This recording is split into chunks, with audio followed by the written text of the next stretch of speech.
Ladies and gentlemen, welcome to Arena Sportsnet and welcome to the Sportatorium. I am your host, JJ, with, as always, my buddy, my partner in crime, Marshall. Hey, what's going on, everybody? Hope everyone is ready to get this week going. It's Monday, everybody's favorite day of the week. You already know. Um, let's talk some sports, man. Yeah, let's do it. I'm pretty hyped today. You know why? Because it's officially winter now. Yes, sir. By a word of me, it has officially been winter according to my standards. For a few days now. Mind you, he's Canadian. Yes, I'm Canadian. That's but winter is cool and it actually is quite useful because a couple of days ago I got up and was having a bit of a just a mundane day and not feeling well. But it was like 1 degree Fahrenheit outside. So when I had to take like a 20-minute walk to go get something at the store, yeah, that wakes you right the hell up. So winter's useful. I hate it. Life. I hate it. You hate it. You're in Texas. Yes. What is there to hate about half summer? It's not winter. It's half summer. My man, I was just visiting family. By the way, Merry Christmas to those who celebrate. Merry Christmas. I was just in Oklahoma for family. A dirty Santa is what we call it. Long story, if you want to know about it.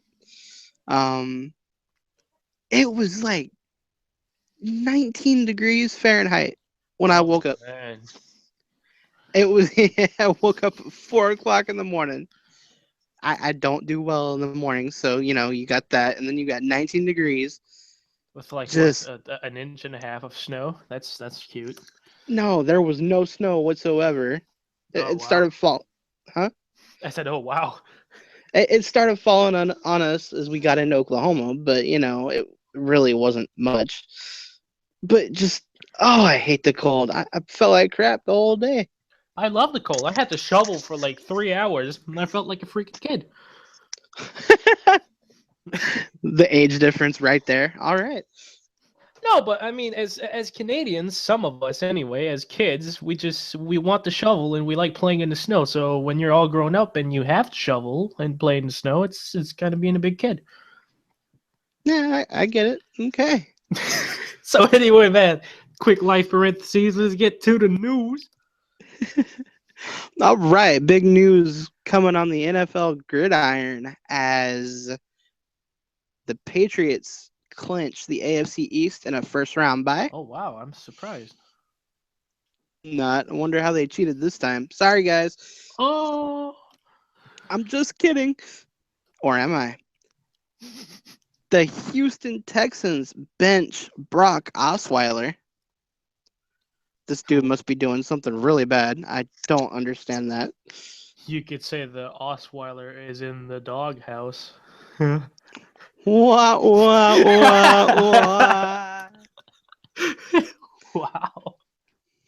Where's the sad trombone noise when you need it? I need a soundboard for the show. the Jacksonville Jaguars. Team irrelevancy. Yeah. They're looking at a new quarterback instead of Blake Bortles. And they fired their head coach. Did I say that already? It feels like deja vu. No, you said it while we were revising what we were saying, but you didn't say it on the show yet. Yeah, okay. Yeah, that was just okay. Yep. Fire your coach, clean house, that's cool. You're still gonna suck the rest of the season. Yeah, pretty much. And the year after that, and the one after that. Jacksonville will Jacksonville. I'm sorry. They're still a young franchise, man. They've only been around since, what was it, 1990? Was it 95? 95, wow. 90, they're a young franchise. Okay, I don't know. So are the Florida Panthers. The Florida Panthers are younger, and they've actually accomplished more, so yeah.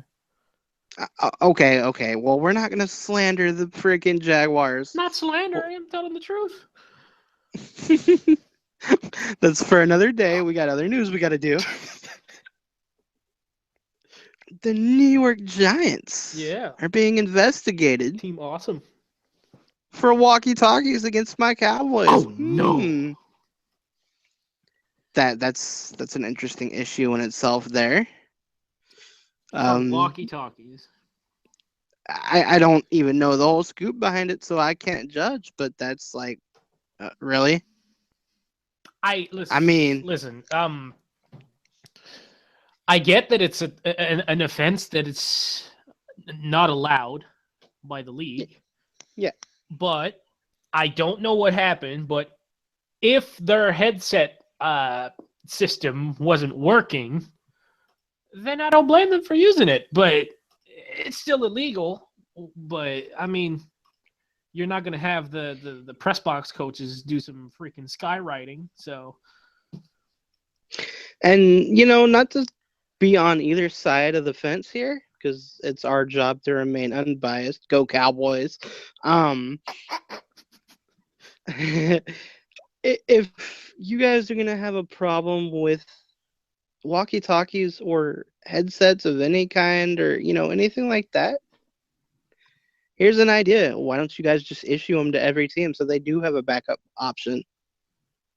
that's true. But I'm not being biased. I'm just saying if something went wrong with the communication system provided, then I don't blame them for quote Right. unquote cheating to keep their Right. communication up. Of course, if their communication system was fine, that's against the rules. You can't do that. So, But when I saw the coach, I forget his name. I'm so sorry. I'm bad with names. He had his headset and he had the walkie-talkie too. I wondered about it, but nobody made.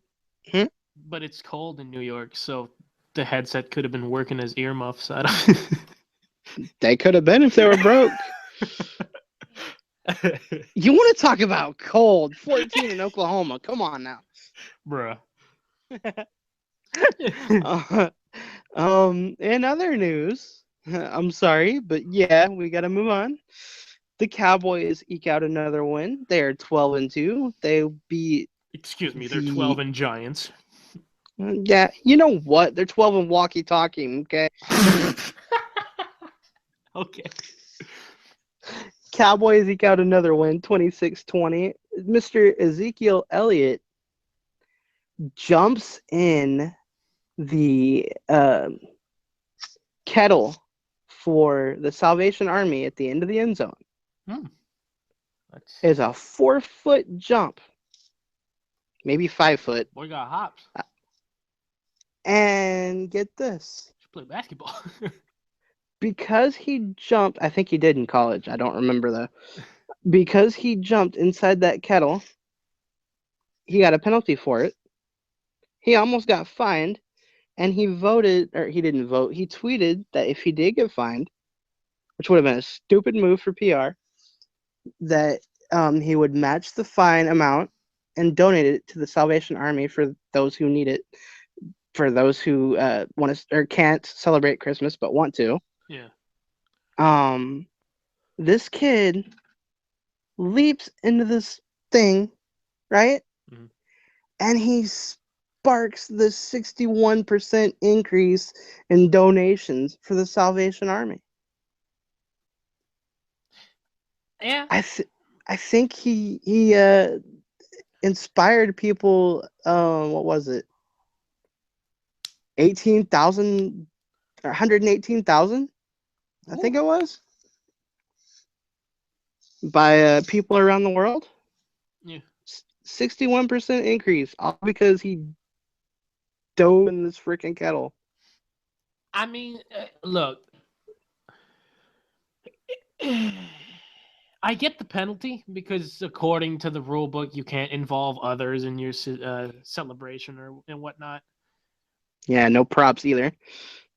But yeah, no props. So that's like 2 rules right there. But come on, don't fine the guy.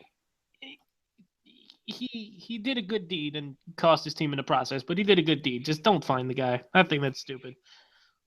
It would have been bad PR. I'm glad they didn't. Yeah, me too. That was a heck of a move though. Like he's making good moves on and off the field, and this is the kid that I told you about was making some questionable choices. I want to say at the beginning of the season, Yeah. going into shops that he shouldn't have been, and fans wanted to make a big deal out of that. That's for another day, though. But yeah, don't judge a book by its cover because you don't know what's truly on the person's mind. Yeah.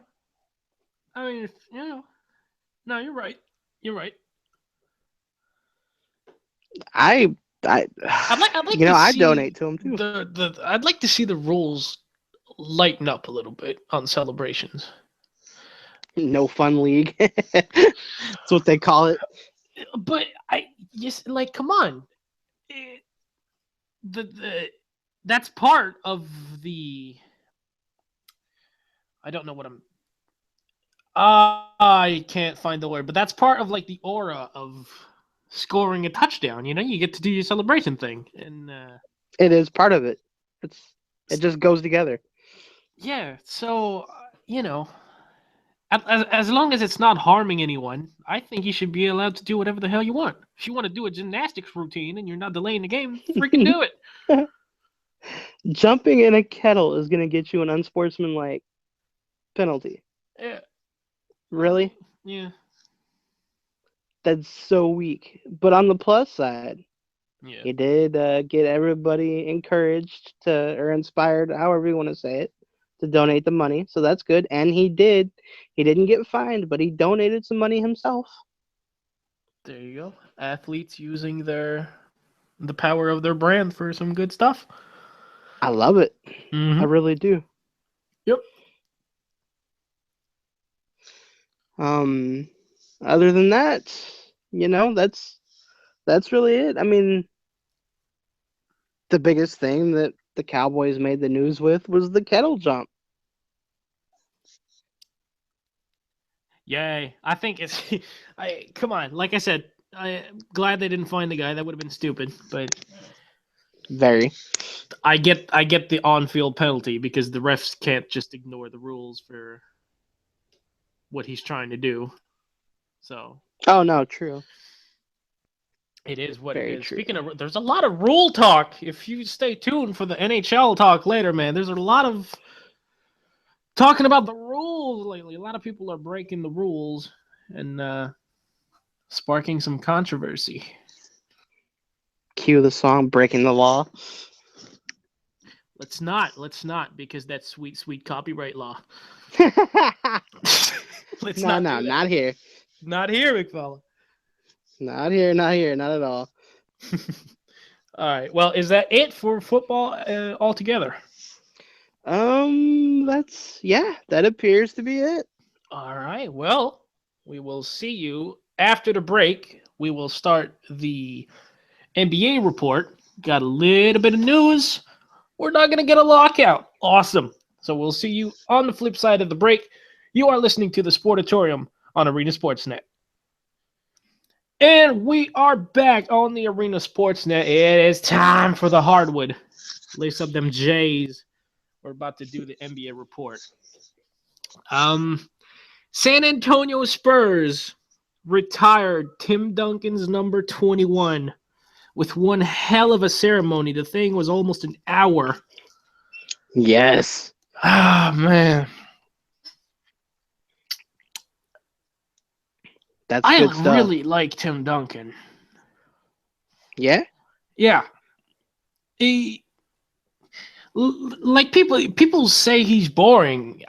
He's like the most humble superstar you're gonna see. Mm-hmm. In all of sports, Mm-hmm. Like superstars are known for sometimes being divas. Tim Duncan is the complete opposite. Oh, true. Very He, true. he he doesn't want the spotlight. He doesn't want to talk about himself. He's like, leave me alone. Let me do my thing. It's about the team. It's about the W.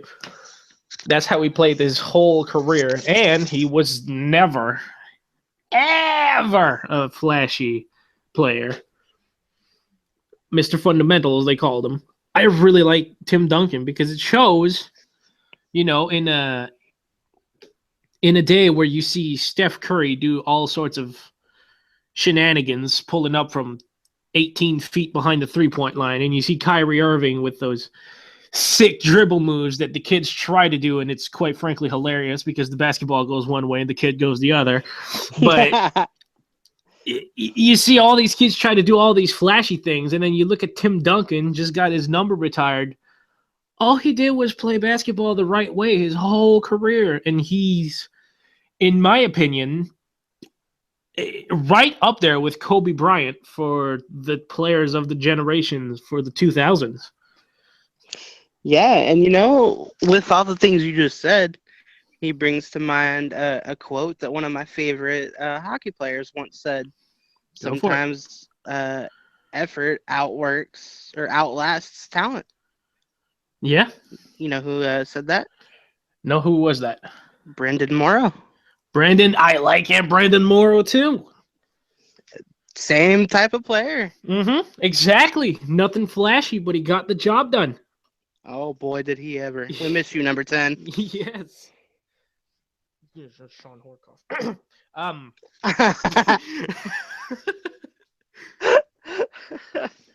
But yeah, hard work beats talent when talent doesn't work hard. So that's right. That's Tim Duncan, man. I really like it. Very well worth it, and I wish I could have watched that celebration live because that was quite an emotional time. You don't see Coach Pop break down into emotional stuff a lot, and that was kind of weird and special to see. I couldn't watch it. I had the chance, but I couldn't. You find it on YouTube. Nope, I can't. That's my hometown team, man. So what? I don't want to cry. How about that? Okay, that makes more sense. That makes more. Not gonna lie. The last thing that made me cry was Kobe Bryant scoring 60 points in his last game. Oh, give it up! You always gotta bring God. that up. No, but I'm saying it's okay to cry, man. When you got your heroes retiring and having a moment, there's no problem in crying about that. When Kobe had his last game, I cried, shed a tear when Ryan Smith retired for the Oilers because he was one of the guys that really made me an Edmonton Oilers fan because Ryan Smith is also one of those guys where he just 90% of his goals were from 5 feet and in. You never saw Ryan Smith deke out a defender and then snipe it. That's not Ryan Smith. Ryan Smith is the hard work superstar. Mm-hmm. I wish they could have kept him, but I guess the Oilers were a little stingy about $100,000. But oh well, I guess gonna have to deal with it and not gonna get that image out of my head, even though I want to, of Ryan Smith playing for the Kings. That's just wrong. But hey, I'm not gonna lie, man. I cried when he got off the ice at Rexall for the last time. Yeah. Yeah.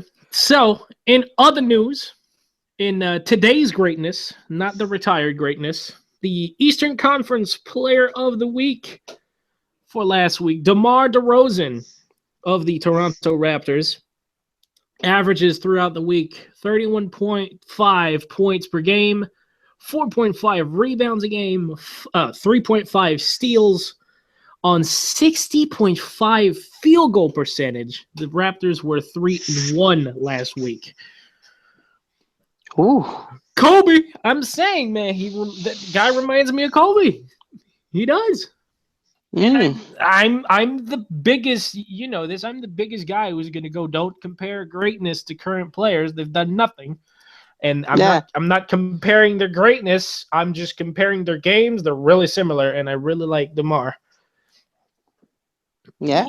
Yeah, it's, nostalgic a little bit, even though Kobe retired like less than a year ago, but still nostalgia. Don't worry about it.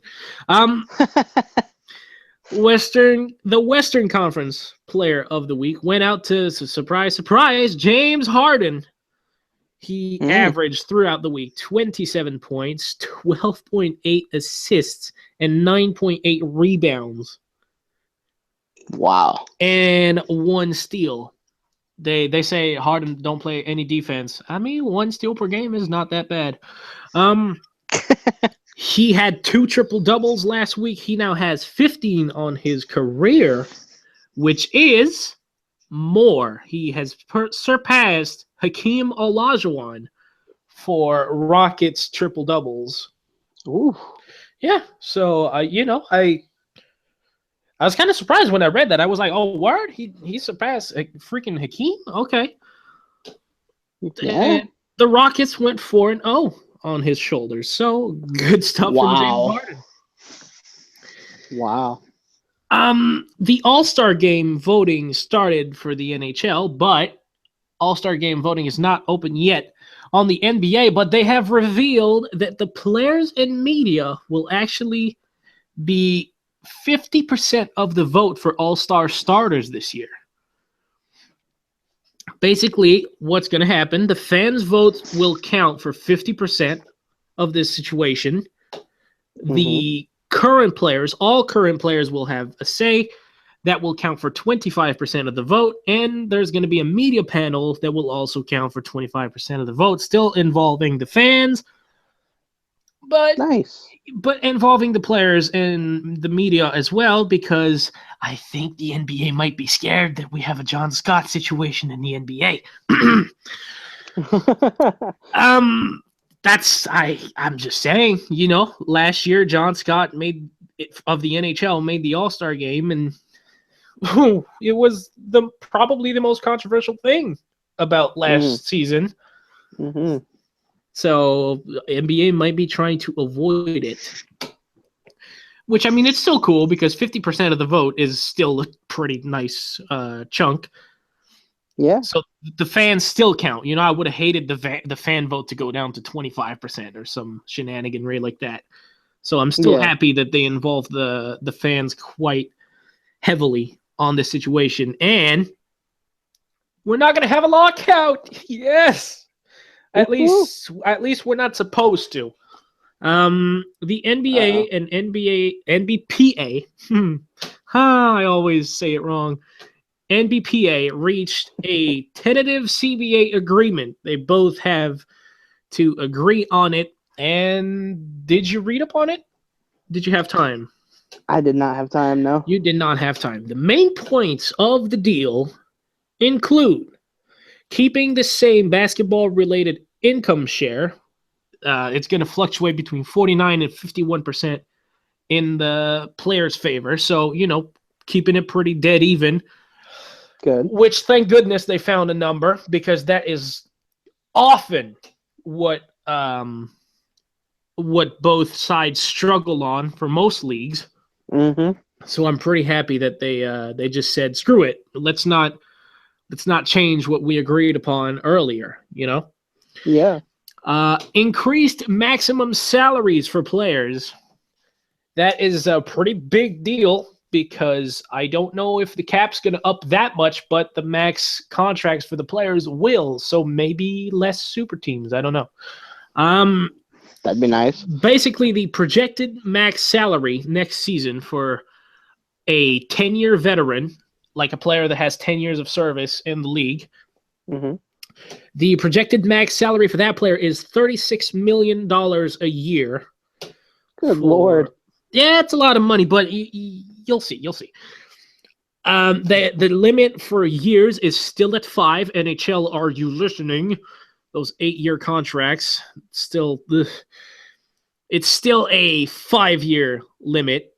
So players can sign with their current team as unrestricted free agents for a max contract that would be 5 years, $210 million deal. Kovalchuk times 2. That's quite. Ooh. That's a lot of money. That is a lot of money. The NBA will also I thought this was clever. They're introducing two-way contracts to the NBA. As you know, there is a D League, the developmental league to the NBA. And basically, they're going to add roster spots to the NBA teams to accommodate players that are kind of tweeners that spend some time in the D League, some time in the NBA.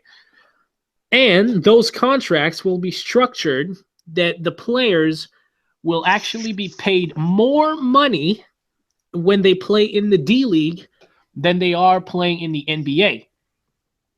Oh, wow. Yeah, that sounds a bit weird because the NHL does it the other way around. You get paid more money playing in the NHL than the AHL. But it makes a lot of sense when you think about it because players that sign a two-way contract obviously make more money on the D League, but that is to prevent tweeners from signing contracts in Europe that they would be able to make a lot of money.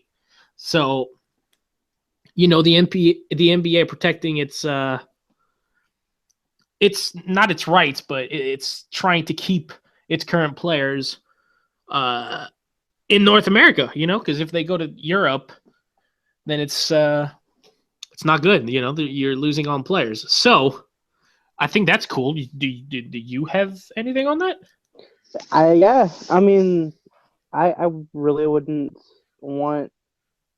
Okay, well, here's my thing. If you have somebody that's a tweener, as you say, that goes over to Europe and plays to hone their skills, they may find they like it there and just ditch their contract altogether. Yep.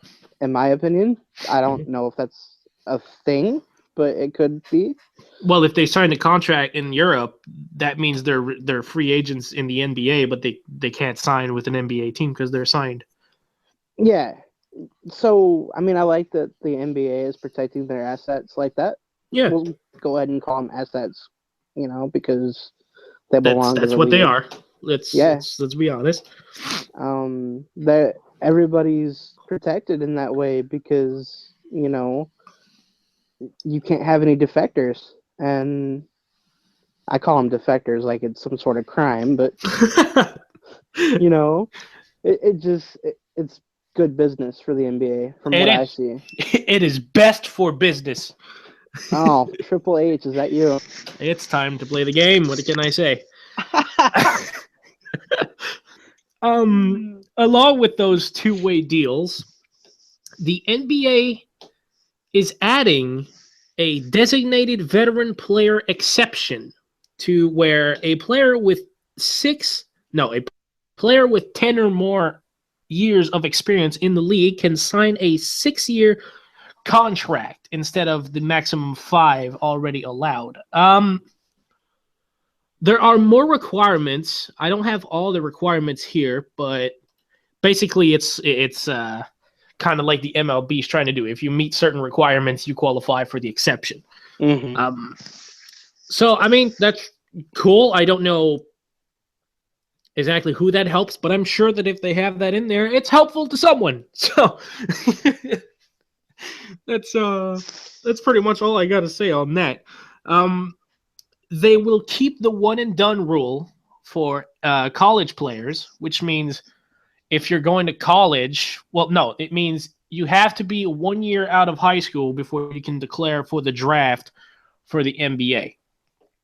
Obviously, the Players Association says they want that rule removed and they want to not have an age limit. The NBA would actually like the age limit to be 20 years instead of 19. So, you know, we're going to talk more about that when we come back from our break. Got to make this paper. And, so you are listening to the Sportatorium on Arena Sportsnet. We'll be back shortly. And we are back on the Arena Sportsnet talking some CBA. You are listening to The Sportatorium. Awesome. Just not Englishing is good. Totally making up words now. Not really. Watching is an English word. You just didn't use it.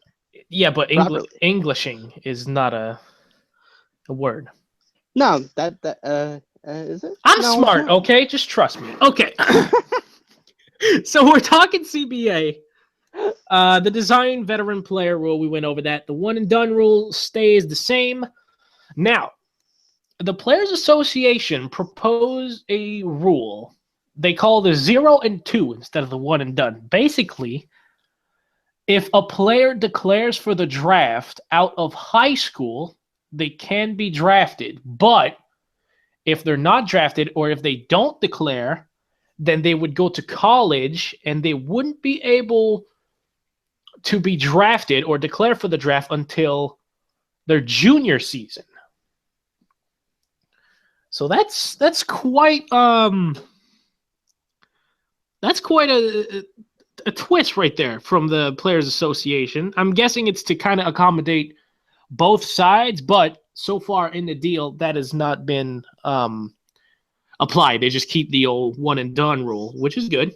I think the rule works. I'd like to see players drafted out of high school, but then again, I kind of don't really want it because a lot of really talented players can get drafted out of high school and not develop properly because they're just not ready to play at a professional level physically. We've seen with my favorite NHL team, the Edmonton Oilers, they've had several rookies injured because they forced them into the lineup.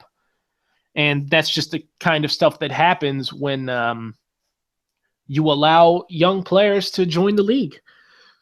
And speaking of injuries, another point in the CBA, healthcare packages for retired players and increased benefits for current players. So the player is getting more stuff out of the league, which, I mean, if you're going to dedicate a decade of your life towards a league, then yeah, healthcare would be nice after, especially when it's a contact sport. For sure.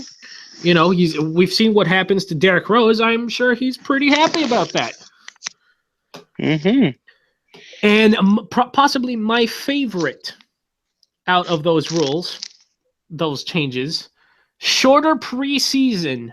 There will be a maximum of 6 preseason games per team before the season starts. That will obviously move the season start date earlier, and that will make less back-to-back situation and less 4 games and 5 nights situation. NHL, are you listening?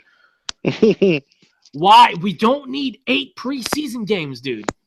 Even 6 is too much. 4. Keep it at 4. 4 preseason games. Bam, bam, bam, bam. Figure out what you want. Boom. That's it. Yes, sir. As microphones are being really fuddled with. My bad.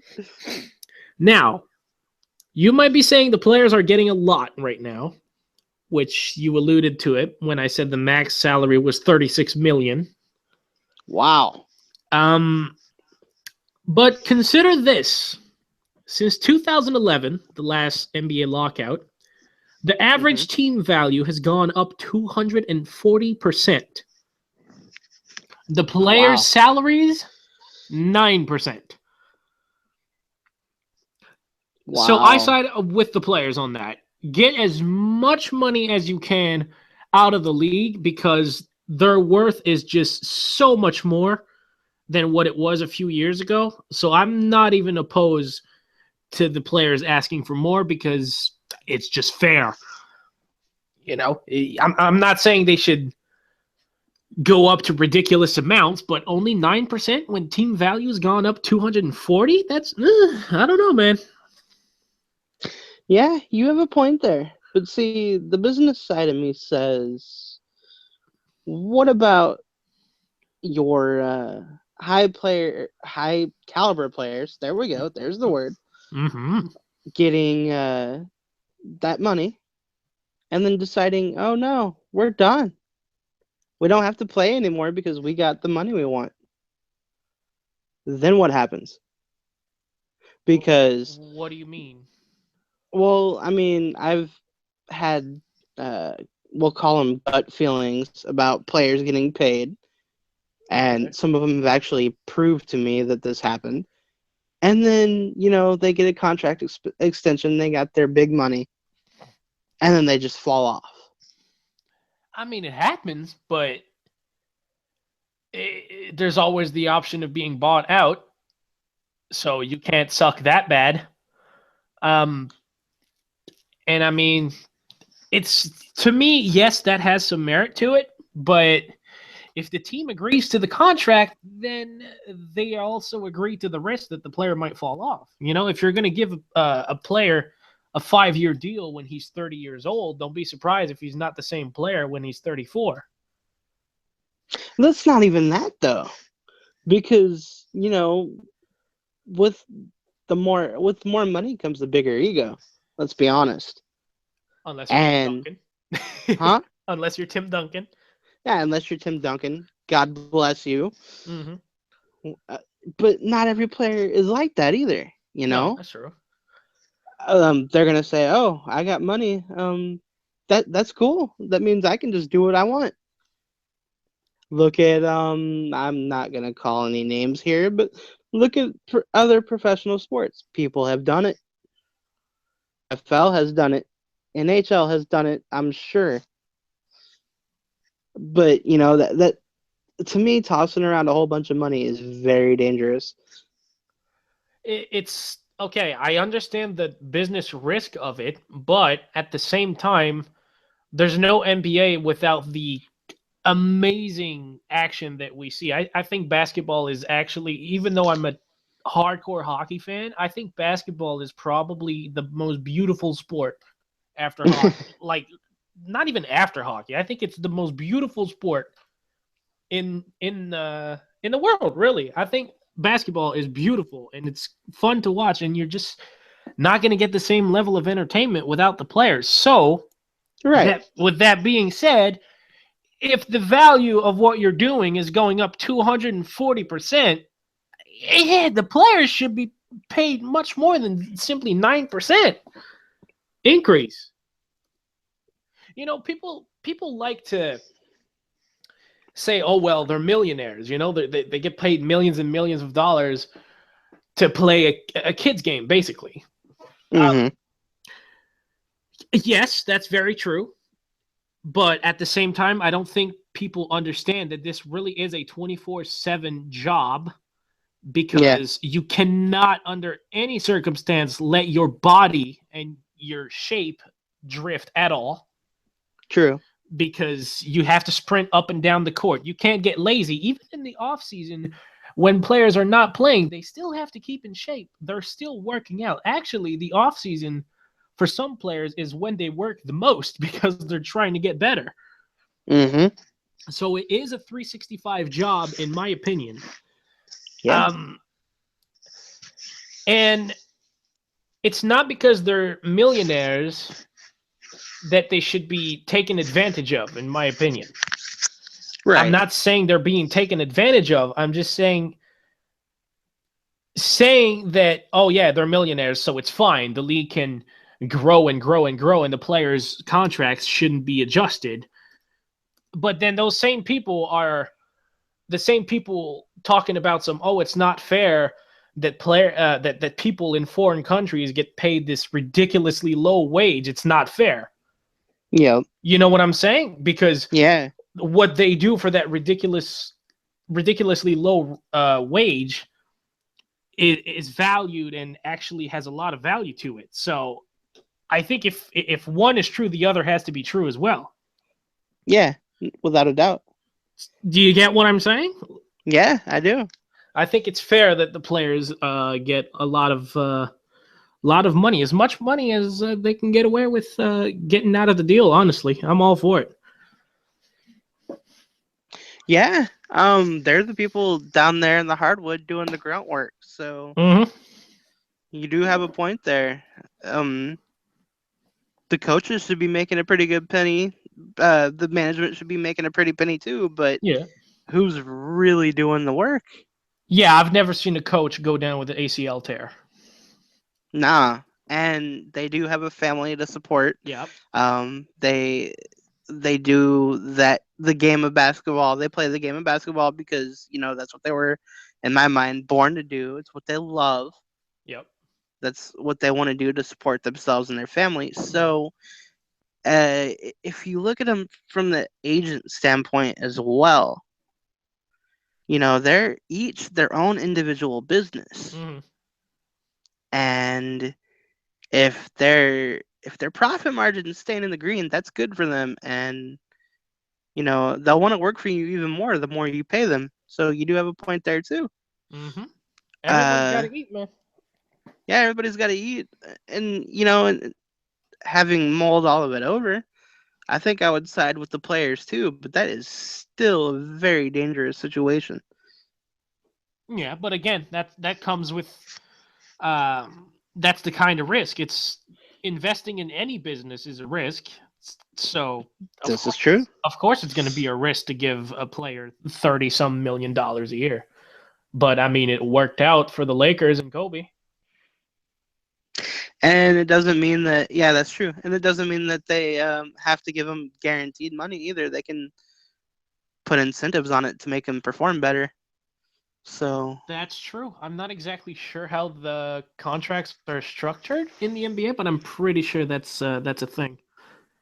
I would definitely add incentives. I wouldn't give it to them flat out. Make them earn it. Yeah. Keep their ego in check. Yeah, that's very true. A lot of contracts in the NHL are almost just half guaranteed money, and the rest is just incentives. Good. That's Keeps them on their toes.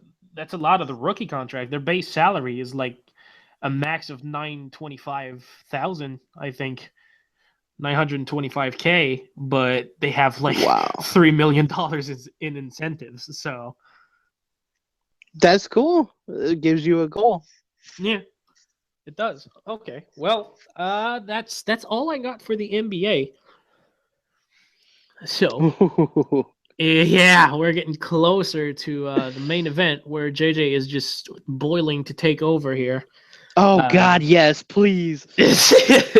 We do have some NHL news to go through before that, but after that, it's all about them Dallas Stars and one Cody Eakin. All that will happen after this short break. You are listening to the Sportatorium. Yes, you're actually listening, not watching.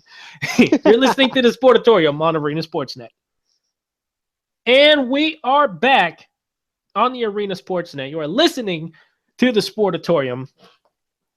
So it's time for the NHL news. We have the 3 stars of the week going on. They just been released. 3 stars of the week. The 3rd star from the Minnesota Wild, Eric Staal. Much as it pains me to say, the guy is still getting it done, even though he's approaching old status. 4 goals. The Wild. Screw Eric Staal. Honestly, I'm an Oilers fan. I don't like Eric Staal. that 06 Cup run, man, it still pains me. Central Division caca. Screw the Wild. So yes, Eric Staal in 3 games played, 4 goals, 1 assist, 5 points. Very, very good performance. Kind of a resurrected career in Minnesota for Eric Staal, really. He was going downhill, got the big contract in New York, did precisely nothing, and now he's actually playing really well. So good for him. As much as I don't like him, I like to be fair, and he's playing well. Mm-hmm. 2nd star of the week going to Henrik Lundqvist. They mercifully listened to everyone and finally put him back in the net. It paid off with a 3-0-0 record this week. 0.98 goals against average. Yeah, that's how every single offense felt against him. 0.967 save percentage through the week. With a 3-0-0 record, it would take a spectacular performance for him not to be freaking 1st star, and that's what we got for the 1st star. Artemi Panarin from the Chicago Blackhawks, yes, that persistent thing in the news. The Chicago Blackhawks. 4 games played. Listen to this: 7 assists and 3 goals for 10 points in Ooh. 4 games. Wow. That's some good stuff. That is, woo! That is, when I read those stats, I was like, wow. That is also known as I'm a winger for the Blackhawks, and I have about 13 All-Stars I can pass the puck to. Yeah, for sure. So very good week for Artemi Panarin. He's a sophomore, by the way. That's scary. Yeah. And just news in there thrown that was on NHL.com. I thought that was pretty funny. Despite snow in Toronto, the Centennial Classic game between the Toronto Maple Leafs and Detroit Red Wings, the rink is still on schedule. Or as I like to formulate the headline, LOL, it's snow, we're Canada, we deal with that. So yeah, a little bit of snow not going to slow down anything over here in Canada. In other news, PK Subban will miss another 2 games with his upper body injury. He is listed as day-to-day. To me, that's not day-to-day if you're saying he's going to miss 2 games, but whatever, that's how it's written. Randy Carlyle tonight is making his triumphant return. Not really triumphant, but he's returning to the Air Canada Centre after being fired from the Maple Leafs for reasons of being terrible. Yeah. So we'll see how he does. Fred Anderson is also playing against the Ducks because that whole trade shenaniganry. As the Leafs are playing this game, I would venture to guess Randy Carlyle finds a way to get credited with a goal from the bench, but I don't think it's going to happen. I don't think coaches can score goals, but with the Leafs' luck, he's going to find a way to get an assist or something. Every former Leaf scores on the Leaf. It's ridiculous. Mm-hmm. And that is the news for the NHL, and this is where JJ goes absolutely ape crazy. Mm-hmm. Okay, where do I start? Dallas, Texas. Oh yeah, that's where I am. But okay. I told you not long ago about the Stars clobbering, who was it? Anaheim. 6-2. Right? Yeah, that was cute. I told you, why did I tell you it happened? The lockdown defense, if I remember correctly, right? I don't think it was that game. I think it was a previous game, but... Was it Colorado? Yes, it was the Colorado game. There we go. Okay. Yeah.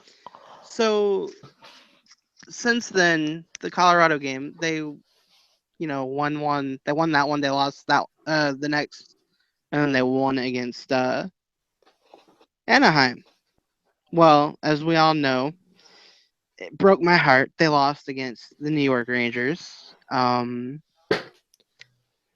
Stupid penalties. Yeah. Cody Eakin. And I mean, it's still the New York Rangers, so you're going to lose to an elite team once in a while. Jamie Benn gave a pass directly to Rick Nash. It was a beautiful pass, right on the tape. Yeah, right to Rick Nash as if he was a star. And maybe he's lobbying. I don't know, but he definitely took the blame, and I will say he's the reason we lost to New York because it was fairly even up until that point. Woo! It was. Damn. And he will admit it too. It's his fault. He said so himself. And then this one play, right? Let's say that play could have been better. This other play, Cody. He just keeps going. I love it. Tries to, yeah, I didn't hear that. Nope, I'm done. This other play, that Henrik Lundqvist was behind the net. Yes. Okay. Trying to play a puck, whatever the hell he was doing. Excuse my language. This is where I start to get really heated. He was behind the net trying to stop the puck, trying to keep it out of the Stars' possession. Mm-hmm. Cody Eakin could not stop for whatever reason. It looked like he was trying to go over Henrik Lundqvist, in my opinion. I don't know why you would try to go over him. Yeah. And he elbows him in the head. Mm-hmm. He didn't elbow him in the head from one point of view, actually. He hit him in the chest. And that's debatable. It really is, because, I mean, the helmet mask doesn't pop off by itself. well, the point of contact was smack in the middle of the chest from one angle. Okay. That's all I'm saying. Okay. That's a fair statement. I've seen Belfort take bigger hits when he was with the Stars, and you know what? He just walked off. Because Belfort. Come on, man. Wait, so you're irritated that Lundqvist stayed down? I think he overreacted. Overacted? There we go. Overacted. Okay. I think he sold it. Oh, snap. Okay. I don't have anything against Lundqvist staying down, because at that point the play's over. When the helmet mask pops off from the goalie, the play's blown dead, regardless of what happened. Unless the goalie intentionally takes it off, in which case it's a penalty shot, but it doesn't matter. So I'm Educate me here, please, by the way.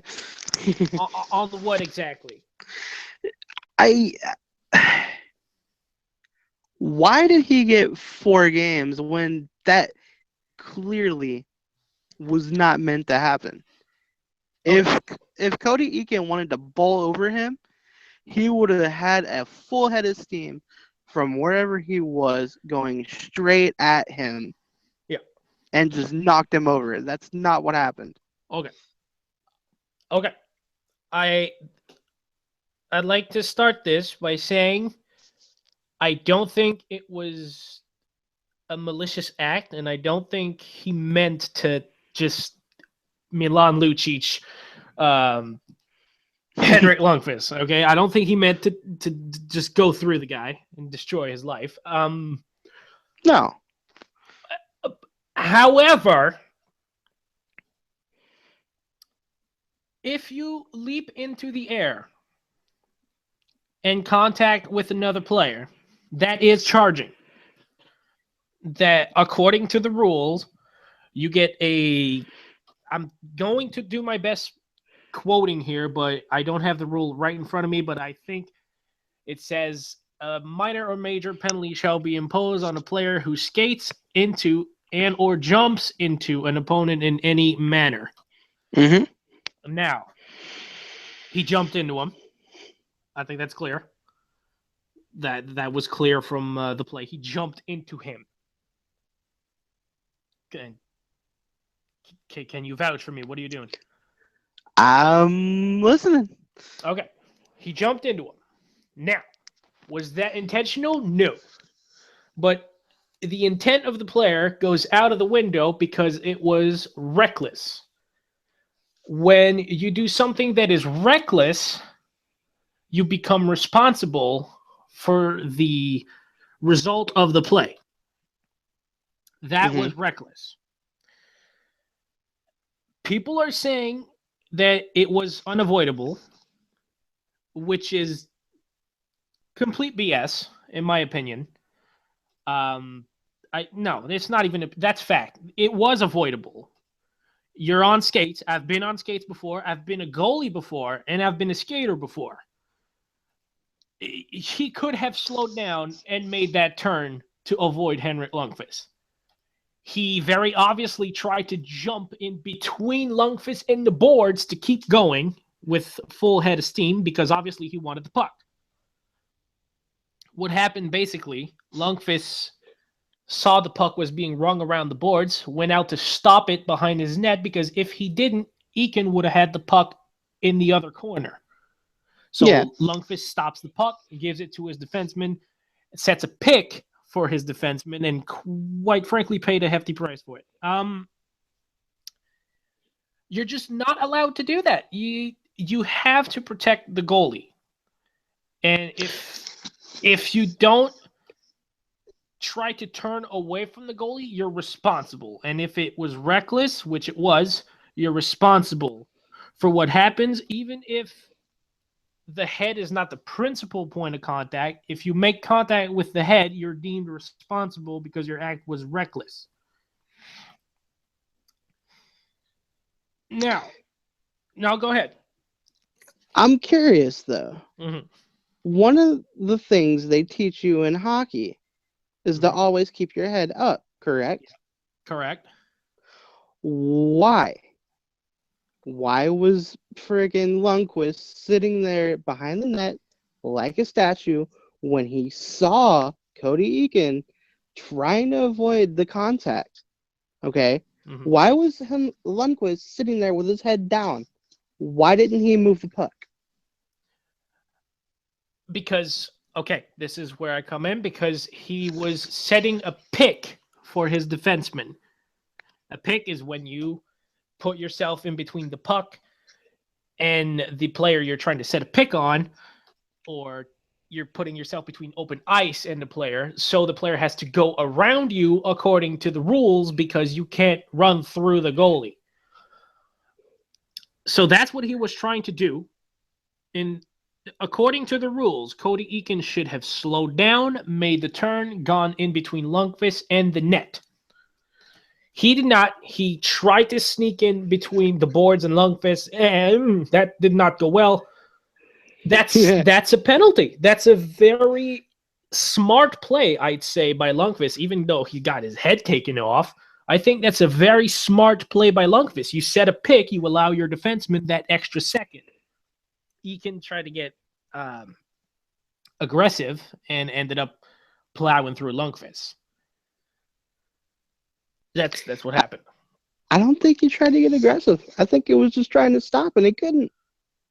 That's not true. You can stop from there. I've done that before. You can stop on a freaking dime. You have knives under your feet and you're going over ice. You can stop. Do you know if anybody was following him though? Because he might have been trying to beat somebody there. No one was following him. He was trying to take the shortest path from his point to the puck. That's what he was trying to do.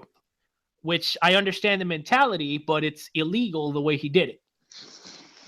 So it is a break of the rules. It is most definitely charging and bonus points for a headshot. And definitely more adversity than what my Stars need right now. Yeah, definitely more. We will talk more about the hit after this commercial break. You are listening to the Sportatorium on Arena Sportsnet. And we are back on Arena Sportsnet. You're listening to the Sportatorium. We're talking about the Cody Eakin, Henrik Lundqvist incident. Now, that was a violation of the rules. He charged. Mm-hmm.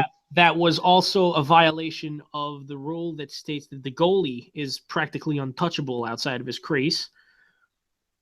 Which is bull, by the way. Yes, that is where I want to come in, because as much as I'm defending Lundqvist, and as much as that is charging, I think, this is my opinion, but I think as a goaltender, if you go out and play the puck behind your net, you should be free game and you should be treated as a skater, which means if you're in possession of the puck and you get clocked legally, that's fine. That should be fine, according to me.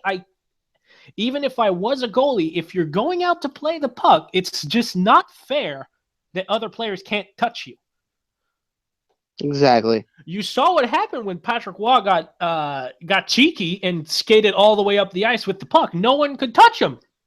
I mean, he deked out Wayne Gretzky, for crying out loud. He did. And, I mean, if the goalie was fair game, he doesn't even make the blue line before he gets clobbered. Right. So, I think if you go behind the net, the goalie should be absolutely, totally, 100% fair game. That doesn't change the fact that it was charging, because it was. But if Lundqvist was free game, Cody Eakin wouldn't have had to jump to try and avoid him, which was stupid, but he wouldn't have had to do it. Right. So, as the rules stand right now, I agree with the suspension of Cody Eakin. I think 4 games is fair to me because it was charging, it was on the goalie, it was a headshot. That's boom, 3 rules violated right there. It could have been much worse had Lundqvist been injured, but he wasn't. Nah, he was out 10 minutes. Which Wow. to me is just doing the concussion protocol, which, I mean, it's fine. He wasn't injured at all. So 4 games to me is very fair. However, I really want the goalies to be fair game. Okay? Or Go ahead. okay, they have what's the point of the trapezoid? Can you tell us that? Because I have a point I want to feed off of. Okay. I think I was going in that direction. The trapezoid is basically behind the goal line. There's 2 extra red lines that form a shape of a trapezoid if you include the boards as a red line. The goalie can play the puck inside of that trapezoid and cannot play the puck when it's in the corner like that. The NHL put that rule in effect because Martin Brodeur was basically a third defenseman because he was great at handling the puck. So they put that in there so Brodeur couldn't go into the corner. Yes, that rule was made for one single player. So that's the trapezoid rule. They should eliminate the whole place behind the net, that whole little strip. I think. Put the boards right behind the net? No. Make it to where the goalie cannot come out of their net whatsoever. If they're going to be treated like God, and rightfully so, it is their last line of defense. I'm not griping about that. I think goalies understand should hockey. be protected. If they're going to play, you either penalize them for going behind the net whatsoever, because they can block the net, because they're God, blah, blah, blah. No. Penalize them for going behind the net whatsoever or make them fair game. Okay, here's my version of what I would like to see. Oh, I can't wait to hear this, honestly. What do you mean by that? It's going to be good. I love talking hockey with you. Eliminate the trapezoid altogether. Mm-hmm. Get that ish the hell off the ice. Yes. Make the goalies be able to play the puck anywhere in their own zone, obviously. Keep the center ice line. I don't want goalies playing the puck above center ice. Make the trapezoid completely gone. Just make it like international hockey. If the goalie can go out and play the puck in the corner, let him do it. But make the goalie fair game. Mm-hmm. I think that's a fair trade-off. If he goes and plays the puck in the corner, he is now treated as a normal skater. And if Milan Lucic is coming, you're going through the glass. Okay? I think that's how it should work. I understand you want to protect the goaltenders, but by doing that, it's a risk-reward where the goalie has to make that call. Do I take the risk of getting put through the boards to go play the puck? It incentivizes goalie to stay the hell away from that, which is what the trapezoid is meant to do, to keep goalies away from the corner. So it incentivizes goalies not to play the puck, but at the same time, if they want to take the risk, and they're Ray Emery and Iron Man, they can go and take the risk. Obviously, if you get destroyed, that's your fault, bro. The net is empty now. I hope your defenseman can play goalie. So that's what I would like to see happen with that rule. I think it should either be that or they get penalized for coming out of the net whatsoever. Because you're not a well, you are a defenseman, but you're not paid to be defenseman. You are the goalie. Stay your butt in the goal, or get penalized, or be fair game. Either one. Okay. Or both, hell. I get why you would say that goalies shouldn't go behind the net at all. But at the same time, I think if you allow goalies to go behind the net, goalies who actually can do it become more valuable because it's a skill, Not every goaltender is going to be able to play the puck. Carey Price almost never plays the puck. Smart man. I mean, when he does, he allows goals, so that's probably why. But there are some goalies who rarely, if ever, play the puck, and there's other goalies like Martin Brodeur who just freaking skate after it like they're a defenseman. Yeah. So, in my opinion, you should let goalies go back there because it's a skill that not everyone's going to have. So it differentiates and adds values to the goalie who can actually do it. And plus, it incentivizes teams on skating the puck in as opposed to just dumping it in. I see your point. So the Cody Eakin situation would be avoided that way.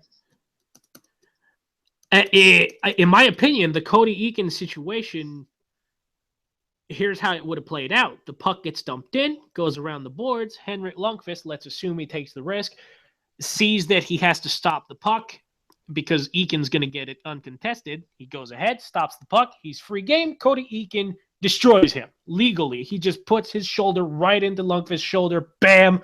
Lundqvist gets rocked, and that's what happens. What happens from there? Maybe the Rangers cough up the puck, allow a goal. Maybe the Rangers actually clear it. But I think that's the best thing that could happen. So either way, you and I both agree that while that rule is clear, it's clear as day. Mm-hmm. It also is at the same time is pretty vague, in that there are some weak spots in it. Which rule are you talking about exactly? 42. The headshot rule. I was getting at the goalie part of it, where the goalie can't be touched at all, because I think it says that in that rule too. Somewhere. Yeah, because the headshot rule is I'm pretty sure that's 48, but yeah, whatever it is. I'm sorry. But yeah, I whatever rule it is, I think it needs to be changed, because that's stupid. Because you can at the same time have your goalie out there delaying the game too,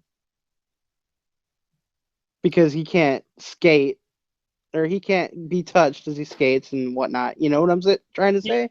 Yeah, I know what you're trying to say. So it just no. And you don't want the goalie, if he's protected, you don't want him to have the puck that long anyway, because if he's free game, he's going to get hurt. That's true. So, with that rule in play where he is free game, you do run a higher risk of losing your goalie. Yeah. So that's the goalie's choice if he wants to run it. But then your management has to figure out what to do next. So nobody wins with that rule. That the goalies are untouchable, or that the way I'm proposing? That period, that the goalies are untouchable. Because, well, actually, it's either. I think it would be the way you're proposing, honestly, now that I think about it. Because they would get hurt. And at the same time, fudge. Yeah, but players get hurt too. But the fact that you can't touch them now, nobody wins either, because, I'm going to jump to avoid the guy. I'm not going to mean to hit him, but I'm going to hit him anyway. Yeah. And I'm gone for 4 games. Something on there needs to be changed. Do you make him free game and injure him? Or do you keep him untouchable and have people getting suspended for the stupidest thing? I think if they make goalies free game, the goalies will just naturally not play the puck as much. They'll play it when they know they can make the play, as opposed to playing it when defensemen like Cody Eakin are freaking skating full speed into you. So you think they'll wise up, huh? I think if it was the way it is, Lundqvist doesn't gamble that. And that's where coaching comes into play. Some coaches are going to be like, yeah, goalie, yeah, you are Martin Brodeur. You can go and play that puck. You're practically a defenseman. Where other coaches are going to be like, no, if you're out of the crease, I'm benching you. Yeah, okay.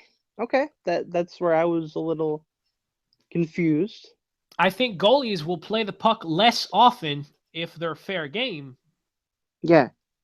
They'll play it when they know they can make the play, as opposed to using their power to set screens and picks.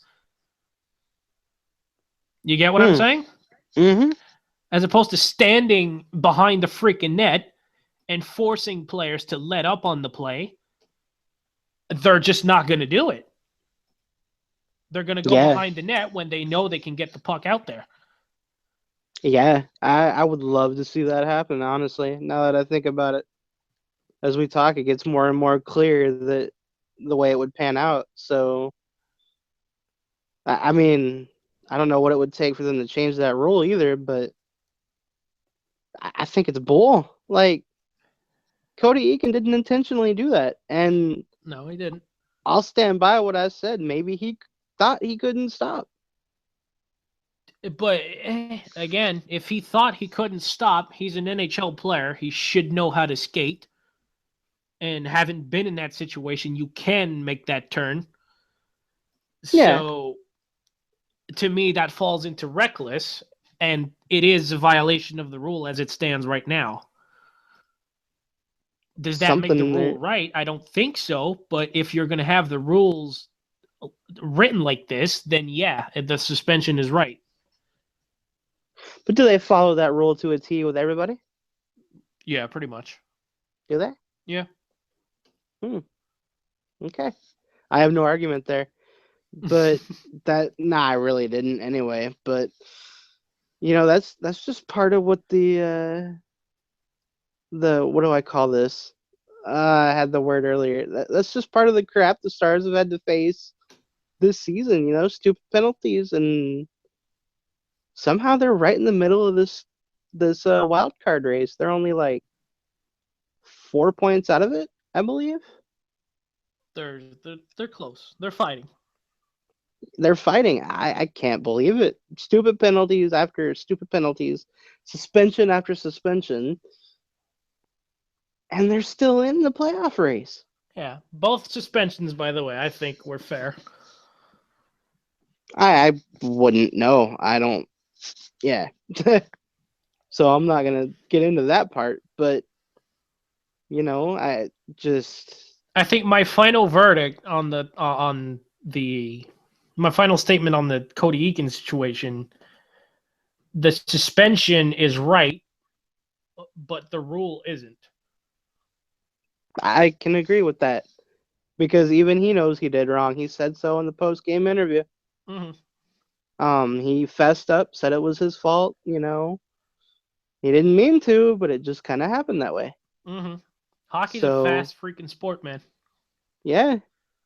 And I understand player colliding and all that stuff. It just happens. So, his adrenaline might have kicked in too, and maybe that's why he thought he couldn't stop. I don't know.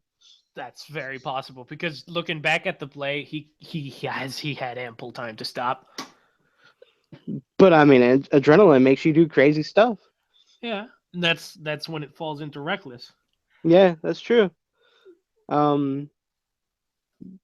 Just all this adversity though, and then they come in and they end a 10-game winning streak of the Philadelphia Flyers. That was cute. That was awesome. That's what that was. No, I mean, 10-game winning streak. That was cute. Cute while it lasted, huh?